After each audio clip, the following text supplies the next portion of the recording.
You know, UTLA has been fighting for and supporting professional educators in Los Angeles for more than 40 years. Yeah. Oh, that's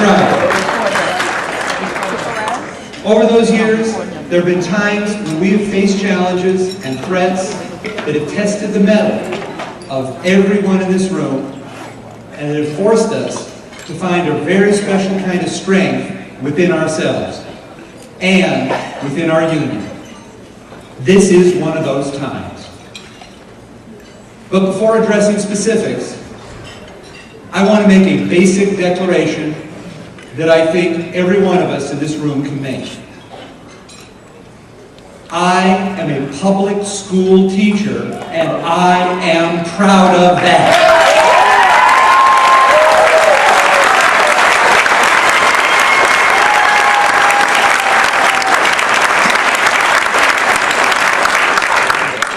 You know, not so long ago, a statement like that would have been seen by a lot of people as, commonplace and maybe even a little bit corny.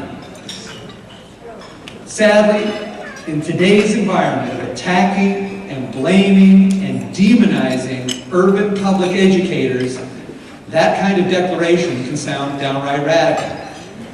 Well, it shouldn't. That statement and the belief that underlies it is the source of all of UTLA's power.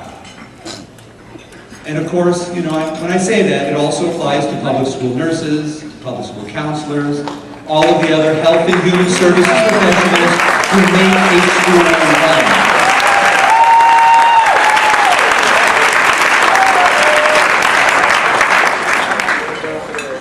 We are the classroom professionals. And every one of us shares that pride we have in the complex and difficult work that we do. We are all rightly proud of the successes that we help our students to achieve in the face of sometimes very steep obstacles. There is no amount of blaming or bashing of our profession that can ever erase that. But equally important is the flip side of that professional pride. Every single one of us is appalled and angered when we see policies and decisions that hurt our students or that cheapen or disrupt their access to a real quality education. And today, LA schools are being bombarded with wave after wave of harmful, dangerous policies. The current school board majority is blithely making decisions and initiating actions that are going to do lasting harm to a generation of students. Right.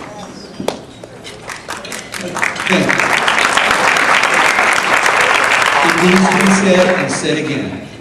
Our district has become the mecca for bad ideas and for destructive educational policies.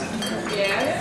You know darn well, it seems like anybody who has some sort of crackpot teacher accountability scheme or some irresponsible school transformation strategy, they can find a willing partner in the current school board majority. And the purveyors of those phony reforms, they all share two overriding beliefs. One, that teachers should have no voice. And two, that teachers' unions must be either subjugated or eliminated. Now, it's easy to understand why they want to do that. We are the education professionals. We have deep relationships with parents and with the communities where we teach. We have credibility with the public and with voters. When public school educators speak with a united voice, when we stand together and when we unapologetically advocate for our students and for their futures, we almost always win. Politicians like Arnold Schwarzenegger and Luis Sanchez, they learned that lesson the hard way.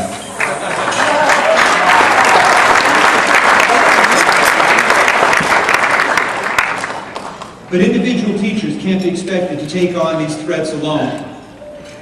A strong, credible, and disciplined UTLA with a shared vision to defend the classroom and the school site is the only means we have as professionals to assure that our students continue to have a fair shot at success. The fake reformers, they know this.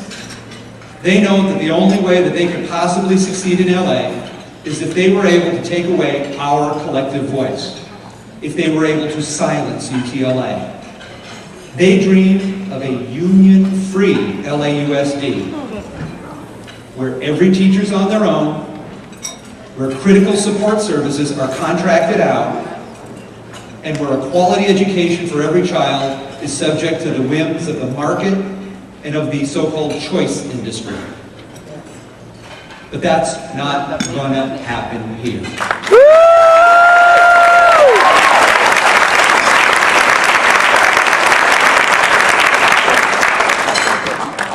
The current school board majority has figured out a way to perpetually keep UTLA on the defensive in contract bargaining.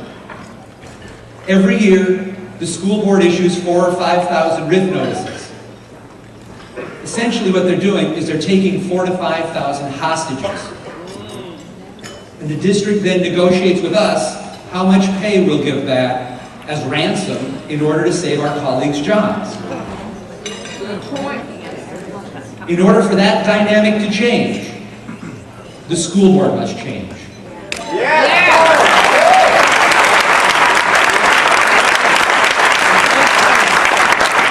And that means UTLA's relationship to the school board must change.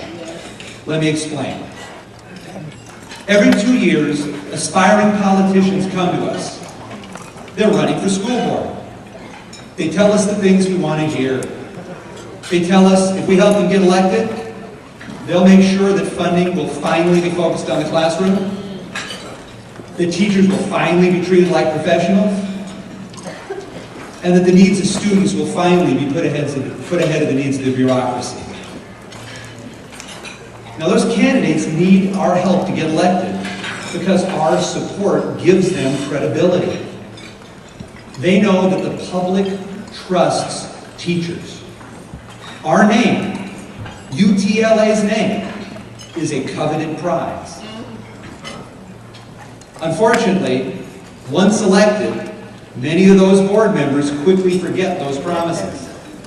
Very quickly. You know that. During the election, they take our name. They take our volunteer precinct walkers. They take our phone bankers. They take our funds. And they take our credibility. After the election, they take orders from the superintendent. Now, there have been mighty exceptions to that pattern on the school board over the years. School board members who are courageous champions for the classroom through thick and thin. Great educational leaders like Julie Korenstein.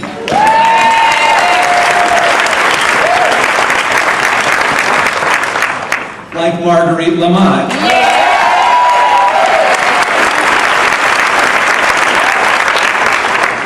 And I predict, like Bennett Kaiser.